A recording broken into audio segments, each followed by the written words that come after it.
স্বাগত বন্ধুরা। আজকে আমি আপনাদের একটা আমার খুব প্রিয় কম্পোজিশন গজল শোনানোর চেষ্টা করছি। তো এই গজলটা উম, আমার তো প্রিয় পড়লামই, কিন্তু এটা একজন আমার খুব প্রিয় ব্যক্তিত্বের একটা গজল। আপনারা একটু শুনে বলুন আহ, এটা কার কম্পোজিশন কিংবা কার গাওয়া। চলুন শুরু করি।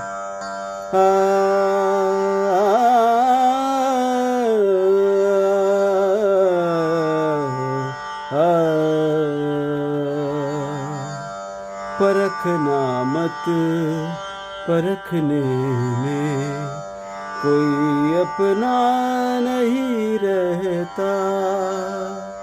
परखना मत, परखने में कोई अपना नहीं रहता। बड़े लोगों से मिलने में हमेशा फासला रखना। बड़े लोगों से मिलने में हमेशा फासला रखना। कई दरिया समंदर में मिले, दरिया नहीं रहता। परखना मत, परखने में कोई अपना नहीं रहता।